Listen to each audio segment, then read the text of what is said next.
Assalamualaikum warahmatullahi wabarakatuh. Sekarang kita akan membicarakan tentang uh, mata kuliah hukum adat setelah UTS, yaitu ya. Kita ulangi lagi, hukum adat itu adalah sistem hukum yang dikenal dalam lingkungan kehidupan sosial di Indonesia dan negara. Nah, negara-negara lain seperti Jepang, Tiongkok, dan India, sumber hukum adat adalah peraturan yang tidak tertulis, yang tumbuh dan berkembang dalam masyarakat, dan dipertahankan dengan kesadaran hukum masyarakat tersebut. Karena peraturan yang ada dalam hukum adat tidak tertulis dan tumbuh kembang, hukum adat ini mampu menyesuaikan diri dan sangat dinamis ya, elastis. Masyarakat hukum adat adalah sekelompok orang yang terikat dengan tatanan hukum adat sebagai warga bersama suatu persekutuan hukum karena kesamaan tempat tinggal ataupun dasar keturunan, ya kan, ya gitu di situ ya. Jadi garis besarnya hukum adat itu ada, pernah saya omongin, hukum adat itu sudah ada dari sejak zaman dulu, ya kan. Contohnya kayak di Mekah itu ya, Nabi Muhammad kenapa lahir di Mekah, itu kan dari adat Mekah zaman dulu kan. Kalau ada yang lahir anak perempuan kan dibunuh, ya kan. Makanya di Mekah itu tumbuh gitu ya, tumbuh di situ tuh dari awalnya itu ya. Di sebelah timurnya itu ada bangsa Romawi, di sebelah baratnya ada bangsa Persia. Nah, makanya yang di Mekah itu dijadikan sebagai jalur perdagangan antara dua dua itu dua apa? Dua negara yang sangat besar, ya kan, yang sangat besar. Makanya Nabi Muhammad lahir di sana. Makanya dari itu tumbuh terus. Jadi kayak awal ya, hukum hukum hukum dari Belanda itu juga terkodifikasikan oleh hukum yang dari Perancis. Hukum Perancis terkodifikasikan dari hukum zaman Romawi. Nah, begitu seterusnya ya. Jadi segitu terusnya, makanya hukum adat itu sangat banyak sekali ya. Sedangkan pengertian hukum adat menurut para ahli, kalau yang menurut Van Hollenhoven, hukum adat itu adalah suatu keseluruhan aturan tingkah laku positif yang disatukan pihak dan memiliki sanksi hukum, dan memiliki hukuman ya, memiliki hukuman. Dan itu hukumannya menurut adatnya masing-masing ya. Sedangkan menurut Besar Muhammad untuk memberikan definisi hukum adat itu sangat sulit sekali dilakukan ya, definisikannya, karena hukum adat itu masih dalam pertumbuhan sifat serta pembawaan dari hukum adat itu, karena hukum adat itu turun temurun dari awal sampai sekarang, ya kan. Kalau menurut Tenhar, hukum adat terakhir dan dipelihara oleh keputusan yang berwibawa dan berkuasa yang berasal dari kepala rakyat atau para warga masyarakat hukum. Kepala rakyat atau ketua adat ataupun yang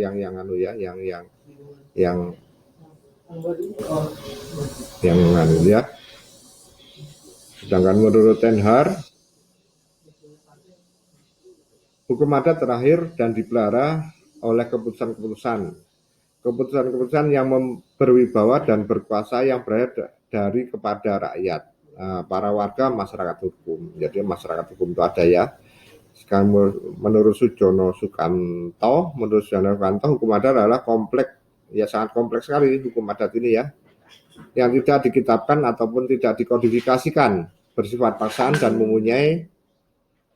mempunyai akibat hukum. Bentar ya, ini akibat hukum.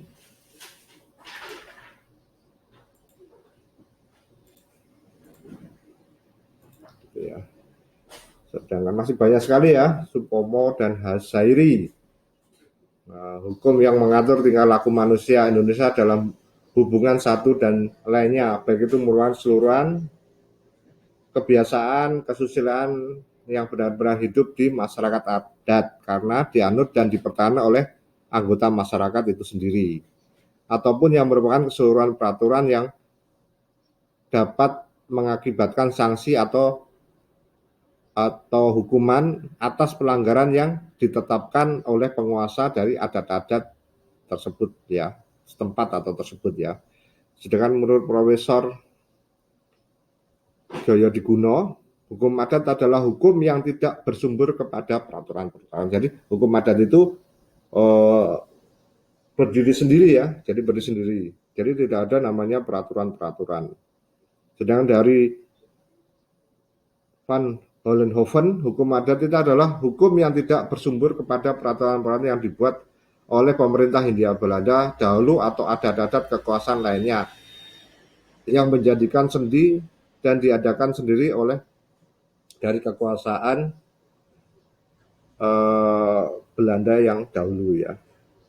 Terus ada lagi dari Suroyo Wigno Dipuro ya. Hukum adat adalah suatu yang kompleks sama dengan yang tadi ya di atas, dari norma-norma yang bersumber dari perasaan keadilan rakyat yang terus berkembang serta meliputi peraturan tingkah laku individu atau masyarakat dalam kehidupan sehari-hari di dalam masyarakat, sebagian besar tidak tertulis dan memiliki akibat hukum atau sanksi apabila ada yang pelanggarnya. Tapi itu hanya khusus untuk wilayah daerah adat itu sendiri ya.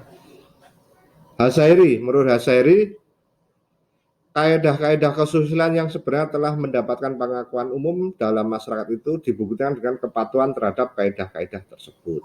Ya, makanya hukum adat itu ada kan berkembang dari seseorang ataupun sekelompok masyarakat dalam suatu wilayah tertentu. Setelah berkembang itu kan menciptakan aturan tertentu ya, aturan-aturan tertentu yang dalam masyarakat itu.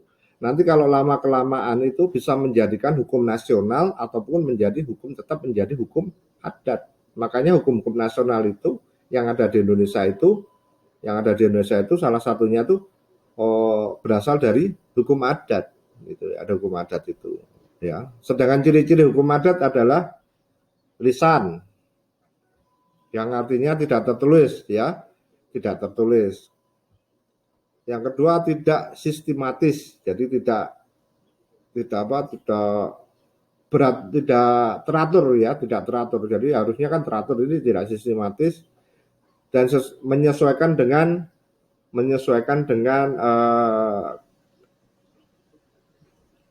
dari adat itu sendiri. Misalnya ada pencurian ya langsung dibuat pencurian, ada perampokan ada penjinahan langsung. Jadi tidak sistematis.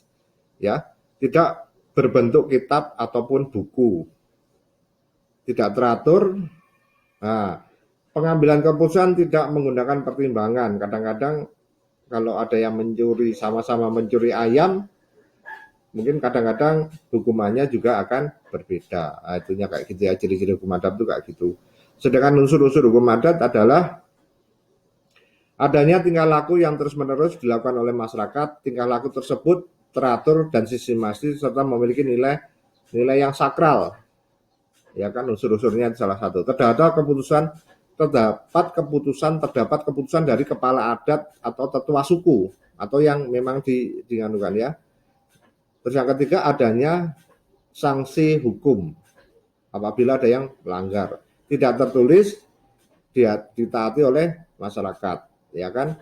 Menurut Surojo Wigno Dipuro, hukum adat itu memiliki dua unsur, yakni unsur kenyataan dan unsur psikologis. Unsur kenyataan yaitu bahwa adat itu dalam keadaan yang sama selalu diindahkan oleh masyarakat. Jadi diperhatikan. Sedangkan unsur psikologi bahwa terhadap kenyataan bahwa adat dimaksud memiliki kekuatan hukum. Ya, hukum adat itu adalah mempunyai kekuatan hukum psikologinya.